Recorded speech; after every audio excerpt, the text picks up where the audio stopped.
Thank you all for attending. I'm Valerie Langwalden. I am an assistant professor and faculty librarian at the college, formerly taught animal law, and obviously animals are my passion. One of the most telling issues of our time is that of horse slaughter, and I don't believe that most of us that patronize racing and breeding understand the link between horse slaughter. So that's why we're here tonight. Hi, everyone. Welcome to Hudson Valley Community College. Val, thank you. This is going to be a wonderful program. It's going to be a difficult program for a lot of us as well, but sometimes, you know, you have to know the truth. You have to know the facts. Not that sometimes I always think we're speaking to the choir. Most of us know what's going on. We have to spread the word and to educate people. We have some great presenters tonight. You know, I've been involved in animal rescue for a long time. I'm kind of, and I always say this, I'm kind of caught in a tough place. I'm gonna read some remarks. I want you to listen. I'm going to kind of set the tone, I think, for tonight's program. Being in the media and being caught up in the frenzy of what we have around here, Saratoga, you know, I get to see it from two different points of view. Obviously, my heart's saying one thing, the business end is saying another, and I'm in the middle. So I want to start tonight by kind of sharing my thoughts about why this is so important, what we need to do as a group. And I think after tonight, we'll all be charged to make a difference and do something. And I think that's the most important thing, education, spreading the word. What truly does happen to racehorses during and after their careers is devastating. It's one of those subjects that has been hidden in the back closets for way too long. And as many of you know, recently became a national news item with the PETA video showing exactly what goes on in those stables behind closed doors, the poking, the prodding, the injections, the way they speak to the horses. It was, you know, a lot of us knew that, but we had it on videotape and we had the audio and we had the pictures to see it. When you see something and hear something, it really hits home. For any of us that have ever owned horses, we know the special bond that they have. When they look at you, there's a connection. I've had dogs, cats, horses. I've had a little bit of everything, from guinea pigs, snakes, you name it. But there's something about a horse. It's the touch, it's the feel, it's the relationship that you have. They depend upon you. They trust you with their lives. And they know pain. They know trust. They know love. Our program tonight is something we must all hear, and we must all know and share with others. The horrors of the racing industry. What truly happens to these magnificent animals. We have a tremendous group of people here that know much more than I will ever know. But I have learned a lot over the years, and it just doesn't make sense to me. You can go online and Google a lot of stuff now, and, you know, I think by doing that you get a feel for what's going on. Tonight we're going to really get firsthand experience. Last year, 8 horses broke down at Saratoga, euthanized. As bad as that was, it was all the other horses that we never hear about.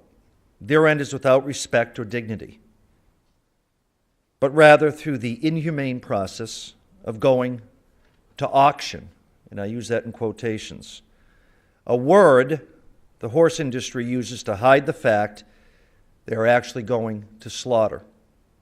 How many people, when they hear the word auction, they think, oh, somebody's going to bid on that horse and they're going to go to another farm and they're going to run. That's not the case. Many are trucked long distances for over 24 hours, crammed into the back of haulers, whether it be to Mexico or Canada. This torturous drive leaves many with broken bones and severe and painful injuries. It is suffering beyond words. It is needless suffering, just for the almighty dollar. And we are only talking about a few extra $100. Horses, think about this. Horses have served us through all of history. They've helped us explore, survive, and expand our reach across the country and across the world. They have helped us farm to feed our families when there were no tractors. And they have fought next to us in wars. Some will claim racehorses are part of the food chain, like cattle, pigs. We know that is a lie. They were never raised for consumption, but rather to run and make money for their owners, not to be eaten.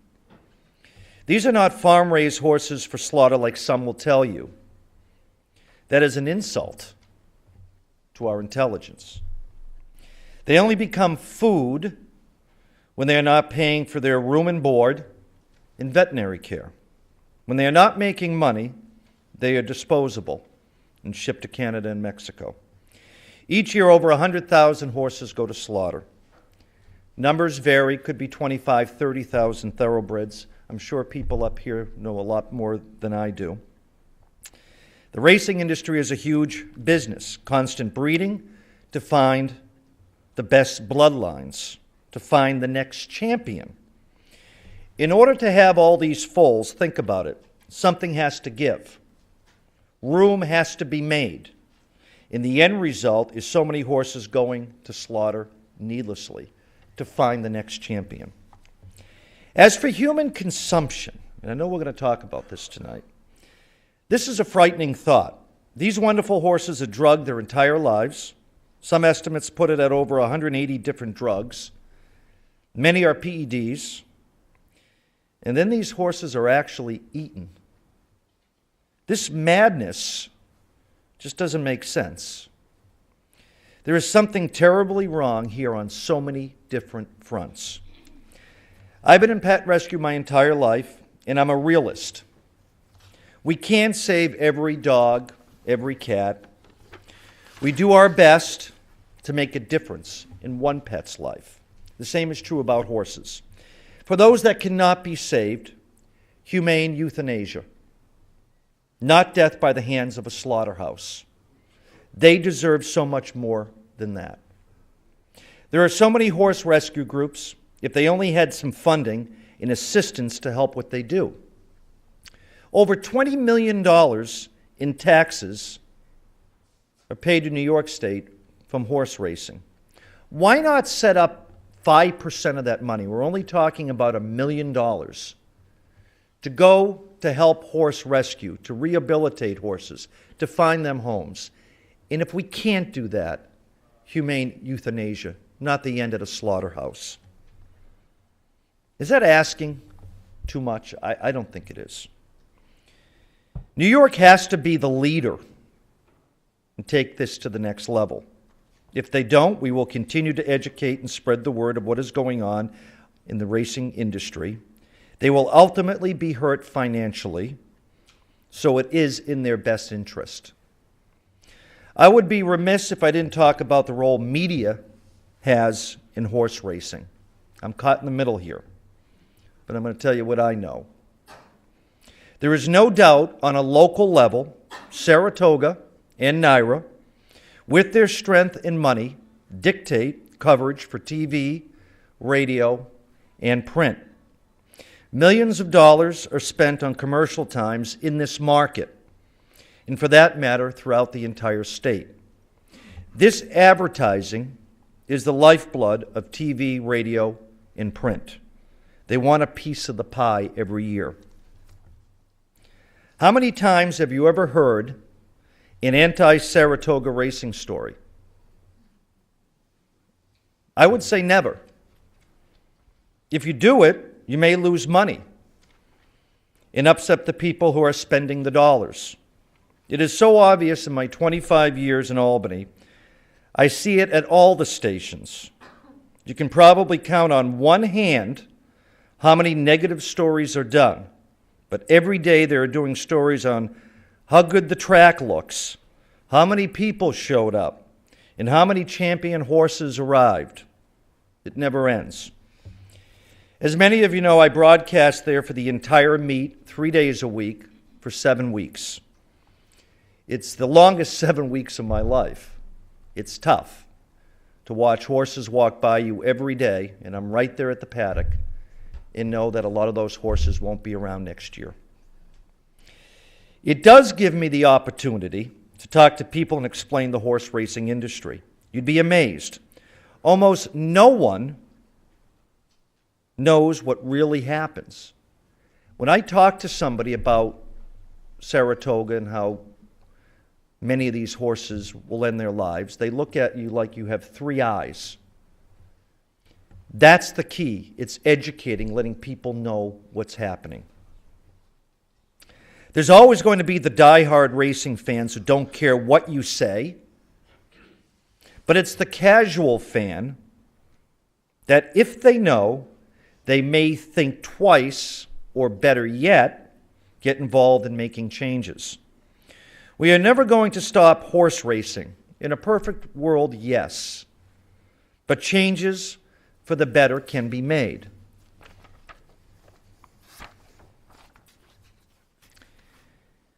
What we need to do is stop slaughter, and we need to increase rescue. That's something we can do. This will be the beginning, and the least we can do for these magnificent companion animals, the horse. So thank you for letting me share that with you.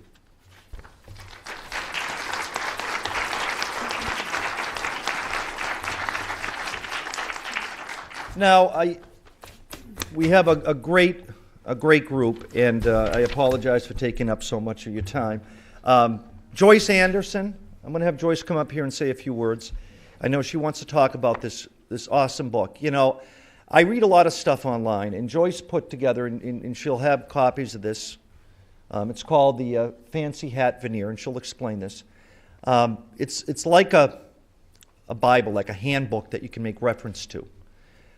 It's an easy read, but a difficult read at the same time, because you learn so much. Some of the stuff that I spoke about, I did see in her book and shared that with you. It's a great resource, a great way to access websites with more information. So Joyce could come on up. Thank you very much.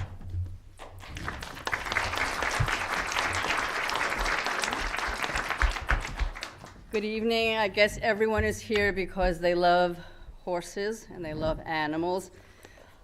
I felt compelled to write this book, living near the track, living in Saratoga. It is all about thoroughbred breeding and the racing industry and the underbelly of this industry, which is dirty, dirty, dirty. Okay? This is really a compilation. I didn't have to do the research because the research is already out there. There's research by independent organizations. There's research by the federal governments. The numbers are staggering, and they don't ever change. They really can only change if the breeding numbers are reduced. Until the breeding is reduced, I'm telling you, slaughter cannot end. There is no physical place on this planet for all of the horses that the thoroughbred breeders are cranking out. They're looking for the $1 million baby. The breeding numbers are insanely high. The slaughter numbers are insanely high. So this is a compilation. I pulled information from many places. It's really statistics. You can't deny them. The statistics are the facts. And it tells the tale of what really goes on. There is such a tiny percentage of thoroughbreds that are bred for racing that are really good enough to race, that make the numbers. This book is for sale. It's not for sale for me. I want you to read it and educate yourself. This tells the tale in black and white. And I'm going to tell you there are many really graphic images, but that is the reality of it. This is really, really vile stuff. So I hope you'll take the opportunity to read it, to digest it. It is the facts, and it tells it like it is. Thank you. Thank you. It's a joy to be among people who genuinely care about the welfare of horses. I appreciate everybody coming out tonight, my fellow panel members. I'd like to extend a personal thanks to Patrick Betuello.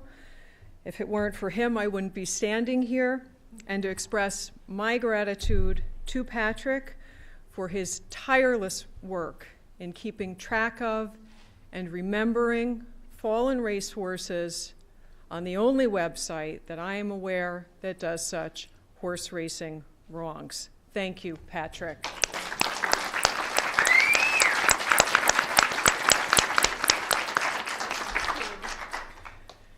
I'm going to give you a little bit of background on myself. I have spent the better part of my life in the company of thoroughbreds. From the time I saw Canonero win the Kentucky Derby in 1971, I was about 3.5, I'm dating myself, I was smitten.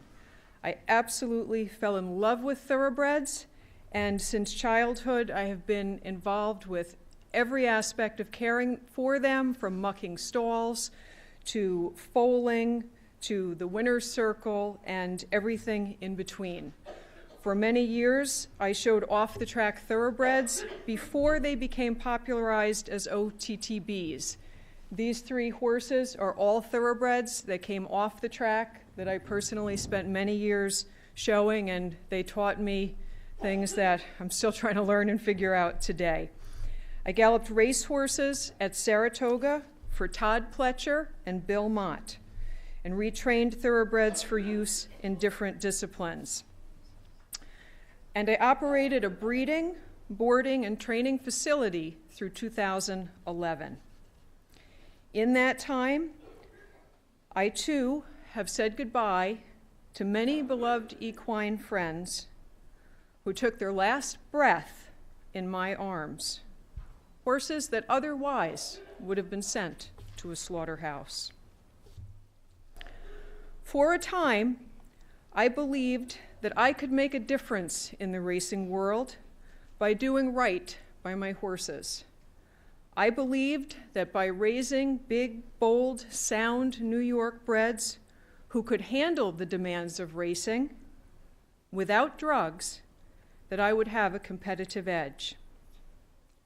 I quickly learned that no matter how perfect the colt or filly that I delivered to the racetrack, once that horse was out of my hands, I was at the mercy of trainers and veterinarians who did not care for that horse in the same way I did.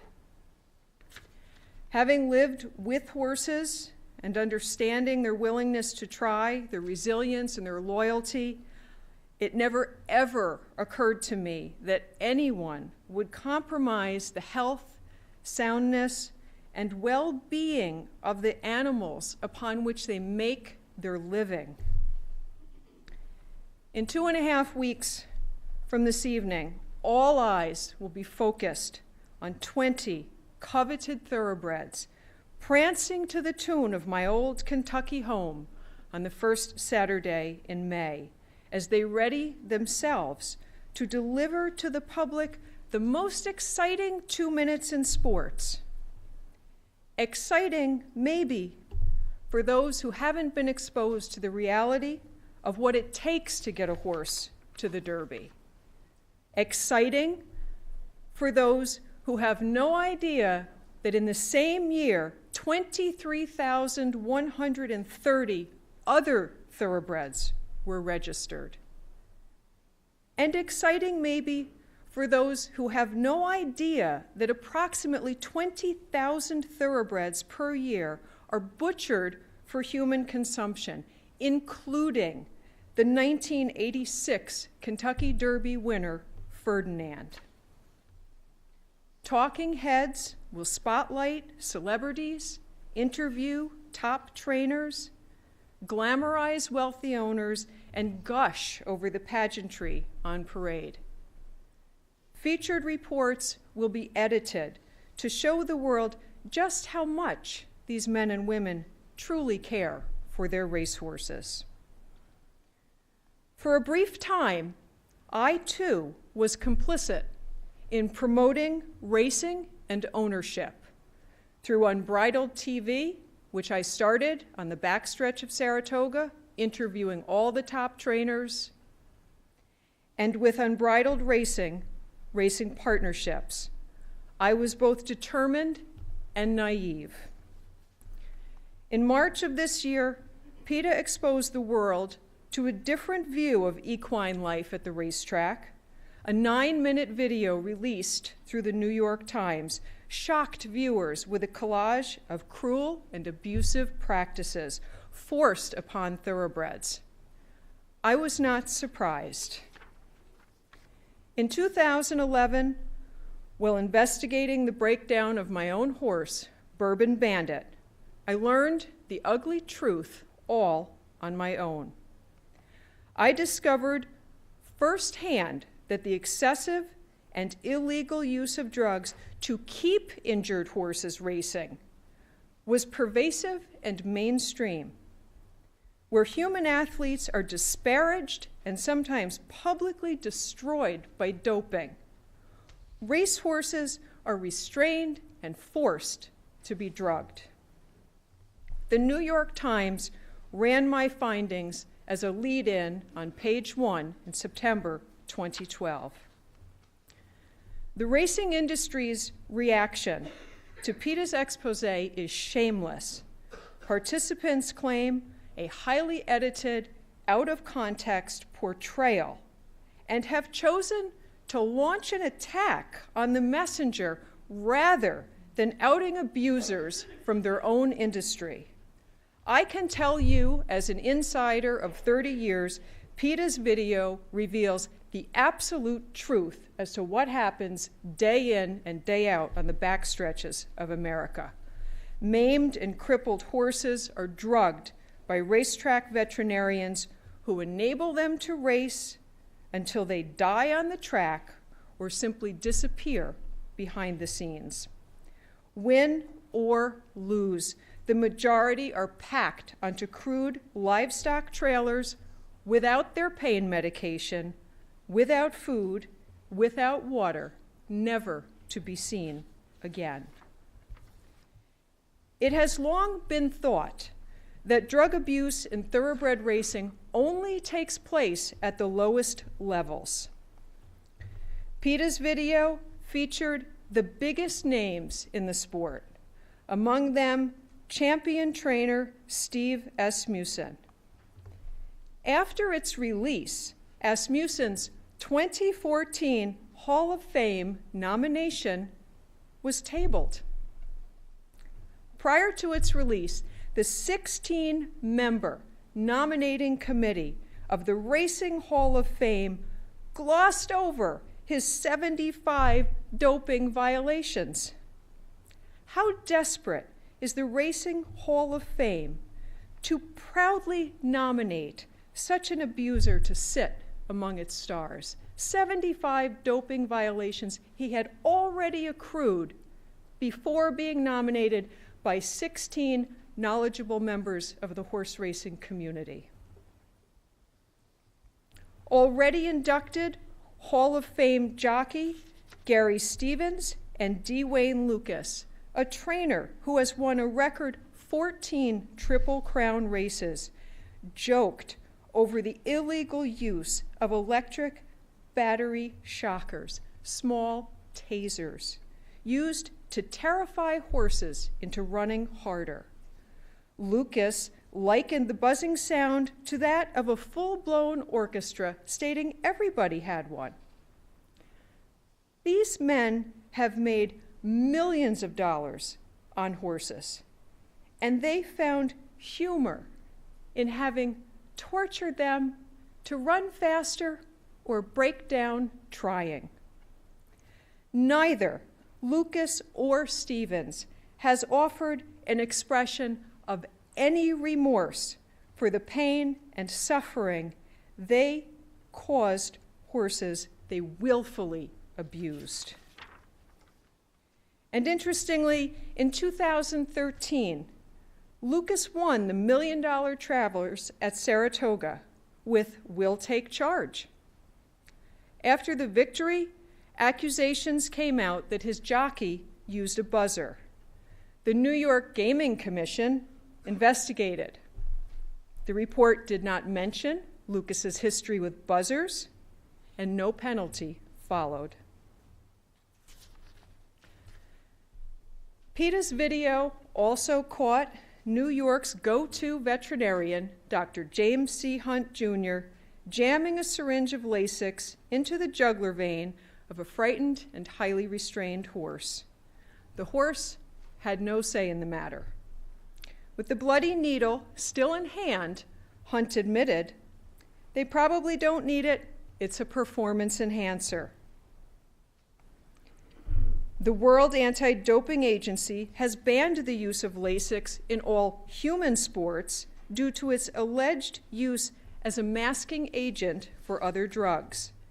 In horse racing, Lasix is prescribed to stop bleeding, a condition that less than 5% of thoroughbreds actually have. However, it is readily used on 95% who don't need it. All in all, PETA's video captures multiple violations of racing rules and anti-cruelty statutes that occur every day on the back stretches of American racetracks. Unrepentant racing industry participants boast nothing has been done illegally. However, the act of drugging a lame horse for the sake of racing does violate anti-cruelty statute in New York. Behind NYRA gates, this is business as usual. In the real world, it is a crime. No racing venue offers any incentive to do right by the horse or to race clean. I have seen countless lame and maimed horses allowed to gallop in the morning and stand in pain in their stalls in the afternoon, when trainers, caregivers, and officials simply look the other way. The lack of enforcement against cheaters encourages trainers and vets to find new drugs of choice. On Derby Day, cameras will swoon around leading trainers Todd Pletcher and Bob Baffert, with 7 of the 20 entrants between them. Pletcher's liberal use of legal drugs was exposed when Coronado Heights veterinary records revealed 17 pre-race injections in the week before his death at Aqueduct Racetrack. Pletcher stated that those 17 injections are his standard pre-race protocol. I wonder if his 4 Derby entrants will each receive 17 injections the week before the Derby. Coronado Heights experienced pain and cartilage damage from a degenerative joint disease. It was also documented that he received 13 other injections in the month before his fatal race. Bob Baffert lays claim to the highest death rate and highest percentage of horses on the vets list that we know of in the country. So whether it's Derby Day or the evening sports report recapping an afternoon at the races, what is shown to the public is a lie. The pictures of racing presented in the media does not include the crippled horses who run on painkillers until their legs collapse, or the thousands who are shipped away to slaughter and butchered before they have even reached a quarter of their natural lifespan.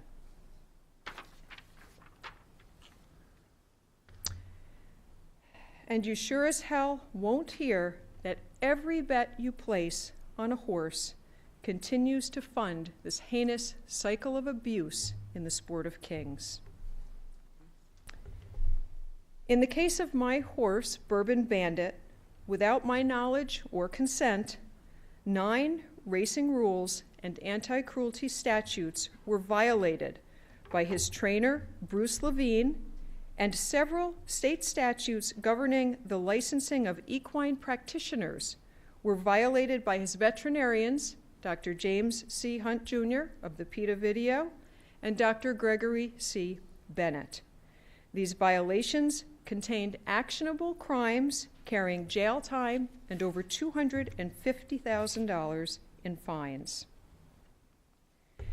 Despite presenting invoices and signed veterinary records verifying repeated illegal administration of drugs to both the New York Gaming Commission and the Department of Education, along with proof of a non-licensed individual practicing veterinary medicine and the administration of excessive dosages of clenbuterol without a diagnosis, the Gaming Commission saw fit only to admonish the offenders.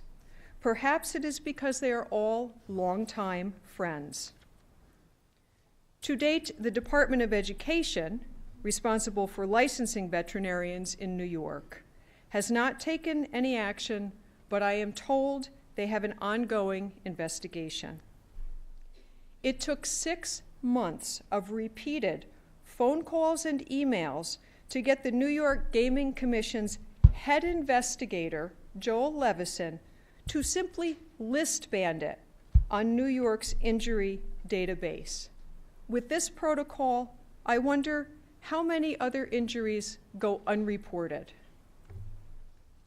I have been told by a New York racing official, the more trainers and or veterinarians are sanctioned, the worse it looks for the sport. And we need these horses to run, to fill races, even though the New York Gaming Commission's publicly stated mission is to promote the health and safety of horses and all participants in racing. Had Bandit's trainer been truthful, Bandit would have had another 20 years of useful life ahead of him. Dr. Bennett suggested euthanasia. I chose to bring Bandit home at my expense. He recovered over the course of 10 months and is now a pleasure horse. Bandit's story is an example of why tens of thousands of thoroughbreds across this country are shipped to slaughter.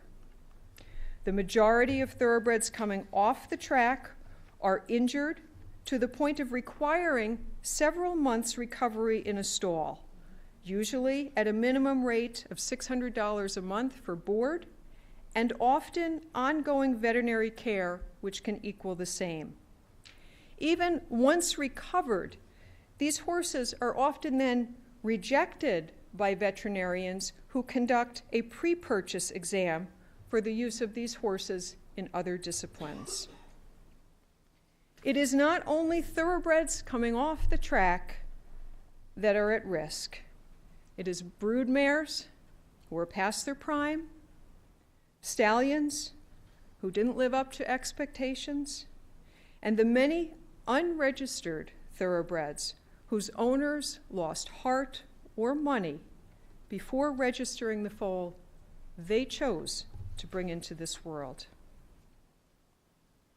Since the release of PETA's video, the Jockey Club, the governing body of horse racing and the sole registrar of thoroughbreds since 1894, has weighed in on the national dialogue. Ogden Mills Phipps, also known as Dinny at Saratoga, is calling for transparency specific to veterinary records. Well, for 3 decades at the helm, he has silently allowed the degradation of the breed through the promiscuous use of drugs. Now, to save face, he calls for changes. Changes that do nothing to improve the care and well-being of each and every thoroughbred in a stall at a racetrack. The recently formed Water, Hay, and Oats Alliance is using racing's most recent scandal to look like the good guys in racing. This group is among the most wealthy of all horse owners throughout history. They, along with the Jockey Club, have had the power and influence to make changes for decades. They have not. More regulations will not serve to reveal the secrets that keep unsound horses afoot. No one but the administering veterinarian will ever know what is really in a vial that is injected into a horse's vein. Devoid of ethics, racetrack veterinarians' records often do not reflect what was actually injected into that horse, or it was sent to wash with Lasix. If leaders in the industry truly wanted change, they would have, at the very least, consistently enforced the existing rules and regulations. Sadly, thoroughbreds are nothing more than pawns in a big global money game. Horse racing is not an economically viable model. It is a tax write-off, it is a sport, it is a game for those who can afford it.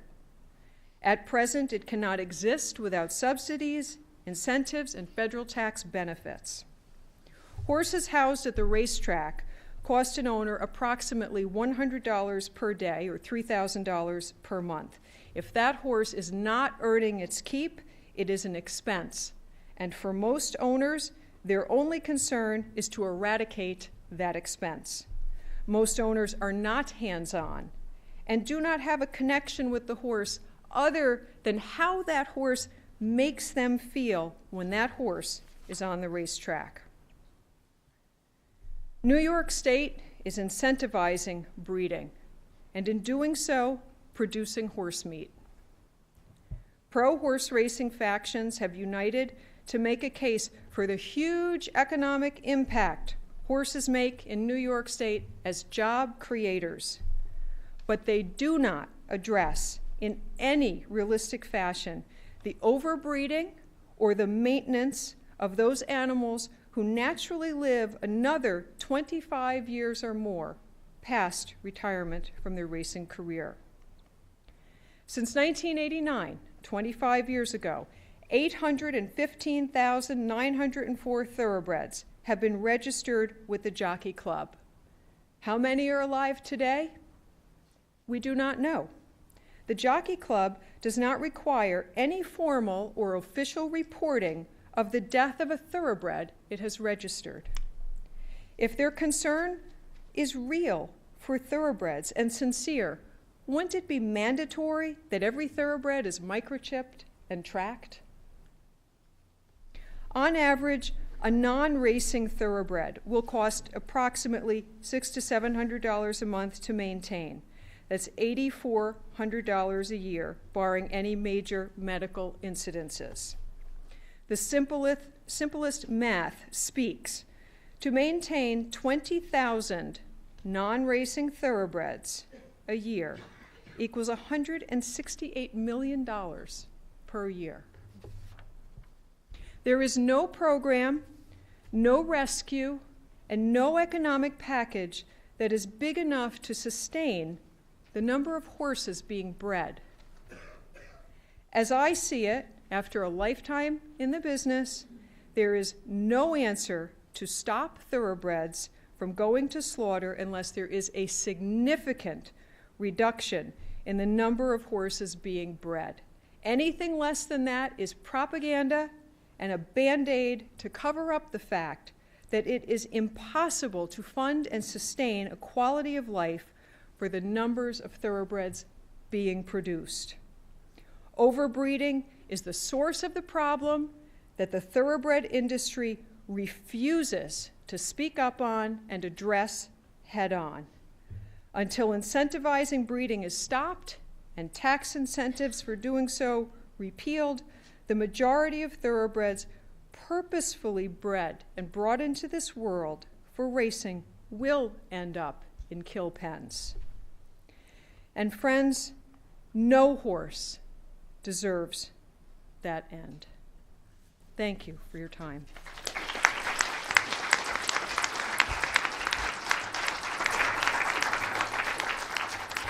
Next up is Dr. Lester Friedlander. Before 2007, we had 3 plants that slaughtered horses in this country, 1 in Illinois, 2 in Texas, Fort Worth and Kaufman, Texas, where Paula Bacon was the mayor. Okay, and what happened was it's been shown many times under the Humane Methods of Slaughter Act, you're only supposed to stun the animal once with a captive bolt, okay?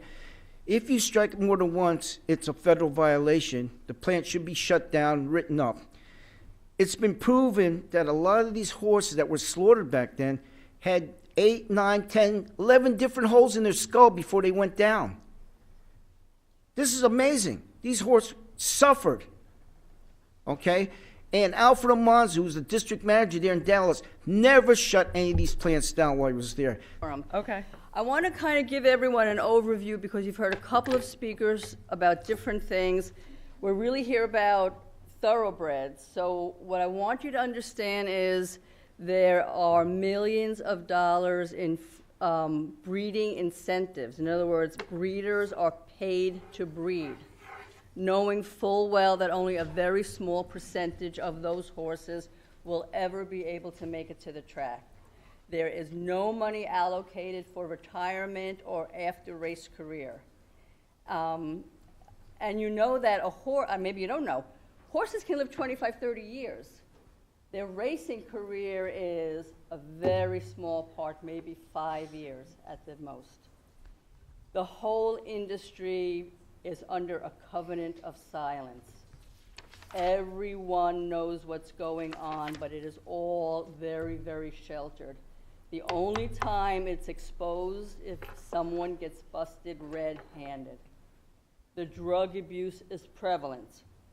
The mistreatment is prevalent. And it goes on all the time. If you go to a place like Saratoga, it is a beautiful track. It's festive, it's entertaining, but there is a really ugly world behind the scenes that you don't see. When you see those beautiful athletes being paraded in front of the adoring crowds, that is a tiny part of the few lucky ones, and they're just lucky for those few moments. Okay? There are also problems with carriage horses in Manhattan and similar places. Rodeo horses are horribly mistreated. Okay? It goes on and on. The Bureau of Land Management rounding up wild horses. The wild horses graze in open property. It doesn't belong to anyone. It's free range. But the cattle ranchers are a very strong lobbyist group.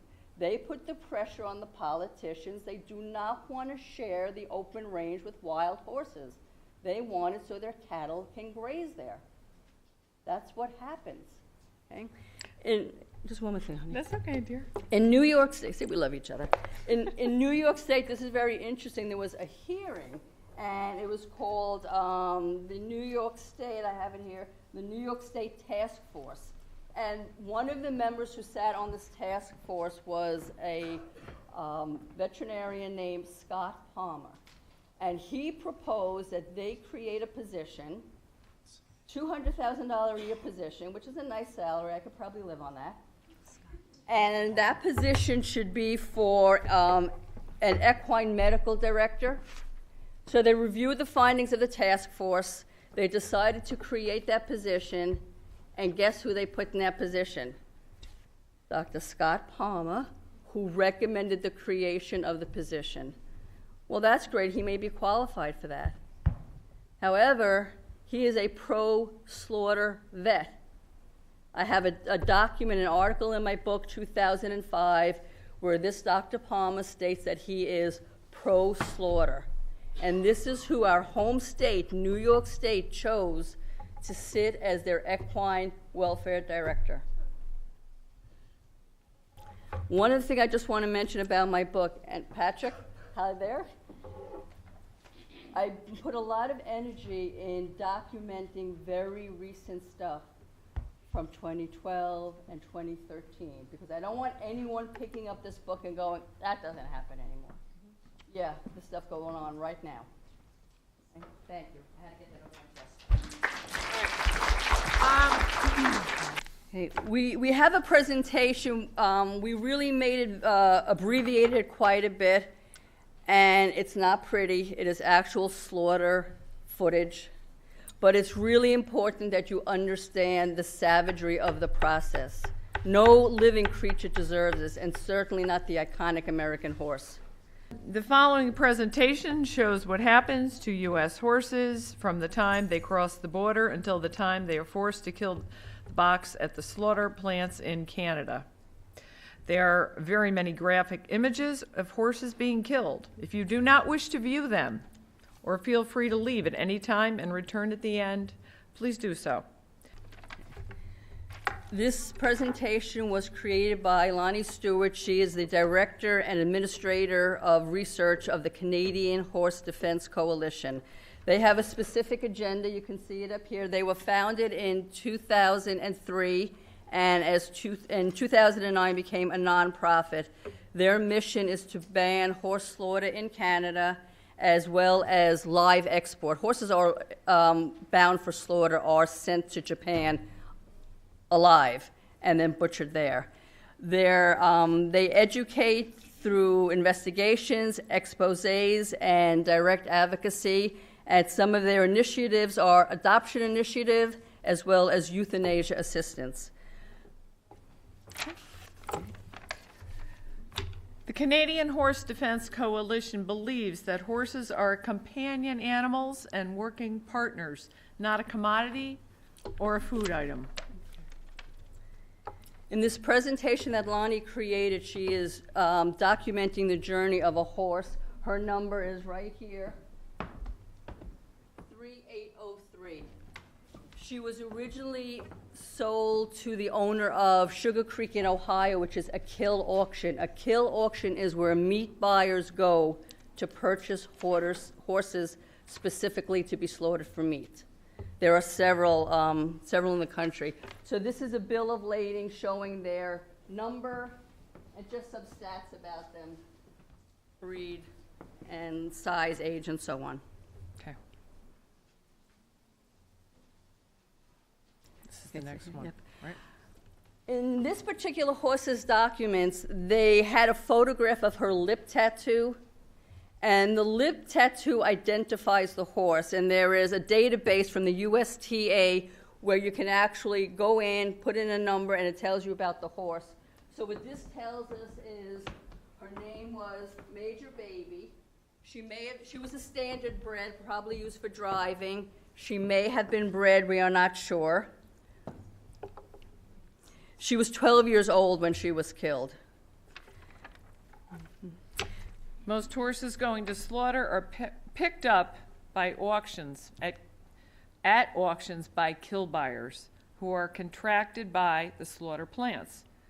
And every breed is at risk. We have to ask why breed associations are not protecting them. And by the way, breed clubs like the American Quarter Horse and the Arabian Horse, they are pro-slaughter. So what they are actually saying to people is, you should buy this horse, breed this horse, show this horse, enjoy this horse, and then kill this horse. Okay. The Canadian Horse Food Inspection Agency oversees slaughter plant transport conditions for horses. In 2011, the CFIA made changes to their operations. Field employees now can only work regular business hours, Monday through Friday. So horses can only cross the border at those times and can only be received at the plants during those hours. If a driver arrives when the plants are closed, they will usually sleep in their trucks, leaving the horse loaded on the trailers for many hours without food or water. This is after they may have already traveled more than 20 hours. During the winter, the horses are confined in the Canadian trailer in the brutal cold. During the summer, the horses are confined in the trailer in excess heat. No food, no water, and horses injured during the trip stay where they are. This chart shows that there are port of entries throughout the country, but in New York State, supposedly, we're being told that horses may not be transported to slaughter. This is a Canadian document. There's a port of entry into Canada in Lewiston, New York, and Champlain. And also, Dr. Ferdinand spoke about Maine and in Maine. So they are still being transported. In fact, that trailer fire that occurred near Syracuse, where all the horses burned to death. Syracuse. So it traveled from New Holland, Pennsylvania, which is a big, big kill auction, heading to Canada through our state. Okay? And as Dr. Freelander mentioned, that driver knew the trailer was on fire. He did try to disconnect the trailer from the truck because he wanted to save his truck, but he never thought about letting the horses out. This is what's left behind.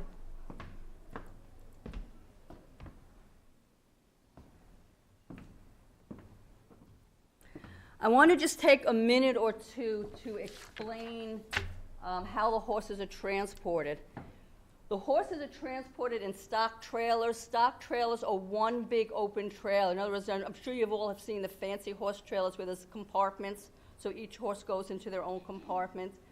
A stock trailer looks like this. It's one open body. And horses of all types, very large work horses, thoroughbreds, miniature breeds, donkeys, pregnant horses, injured horses, old horses, weak horses, are all loaded onto this in a very chaotic situation. They don't know each other, so if you don't know anything about horses, they like to be with their friends.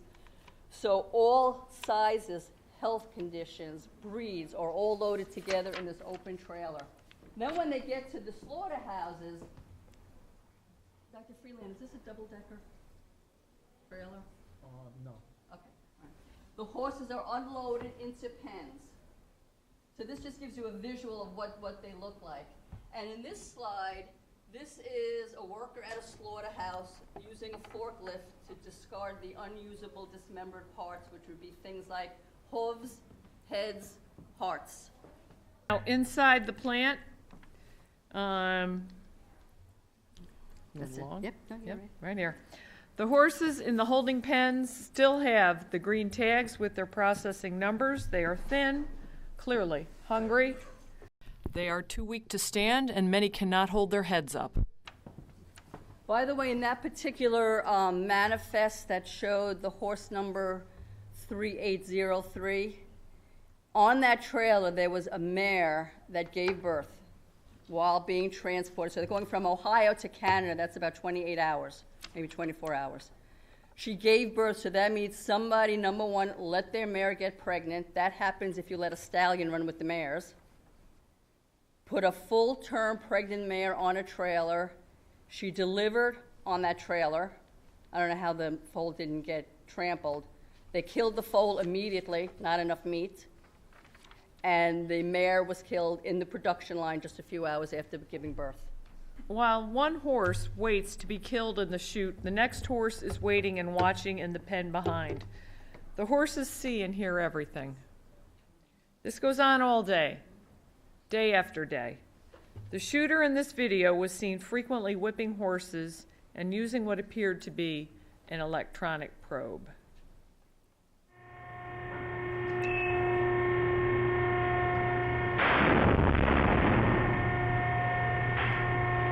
And that's a .22 caliber, which only holds one bullet at a time. You have to reload it each time.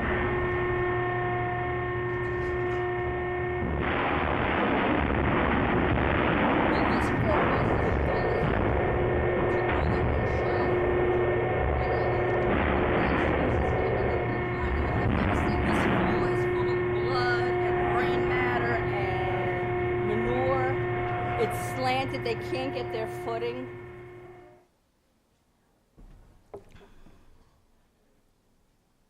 I just want to explain something here. I just want you to walk out of here knowing. You see this silver top picture? It has a silver piece with a circle in it. This is designed for cattle because what cattle do is they put their head through there. It's closed like a guillotine. It holds their head still, which cattle will tolerate, and then their skull is smashed. A horse, you could see, cannot get their head in that. And there's actually a video, which I think we have, where that piece is in the way of the worker who was firing. So he has to raise it. The horse is thrashing around, and he has to fire another shot. And you have to understand, these people are not marksmen. They are not killing the horse with a single shot. This was a presentation we just quickly got a hold of. We just want to show you this picture. You know all those small adorable donkeys you see in pastures, the little mini donkeys and the little mini horses? This is a picture of one that's on a conveyor. So he has already been killed. What they do after they kill him is they get hoisted on a conveyor so the blood can run out of their body before they're actually butchered. And this is one of those little donkeys that we love seeing so much. But guys, this is important. Let me just stop this for a second. This is our last. This is the horse that traveled from Sugar Creek, Kill Auction in Ohio to this plant in Canada, more than 20 hours. 12 years old, half her natural life. You will actually see, I think in this video, you can actually see this on her butt. That's her processing number, the tag. And you have to understand that horses have always been around people. They don't know these people are getting ready to kill them. And you can kind of see, she walks in there, she's looking around, she's not quite sure, she doesn't realize what she's in for. And please note the demeanor of the worker. It's a big joke, it's a really light moment for him. It's not a big deal. This is Major Baby, 3803. Little spray of water to get the blood off of the previous. There she is, 12 years old. She doesn't know why she's there. She's looking around, she's not sure. She doesn't know what's going on. So the tag number, oh, that's great. What a sweet guy. And she's not even dead. She's not dead at this point. You see her moment. It's a reaction. With a big grin on his face. She got back up so he did not kill her. Hey, thumbs up. Good job. Let's go get a cup of coffee. And that's how her life ended at 12 years old. Yep. He's checking to see that he did a job well done. And this is just to give you an idea of what goes on. And these videos are not that offbeat day. This is the daily, hour-to-hour business of running slaughterhouses where they kill horses. And horses are, every horse that's up to be killed that day sees and hears what happened to the horse before them. They're kind of in an assembly line waiting. Go into the chute, that one's out, next one is in. Where is it? That's it. Go get it. Nope. You want to get it? It's right behind you. So this is, Right out here. yep.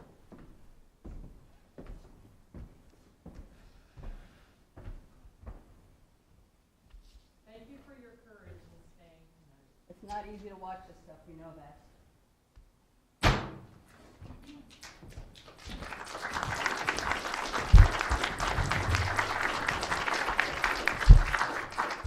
At this time, I'd like to invite Dr. Holly Cheever from the New York State Humane Association to wrap it up.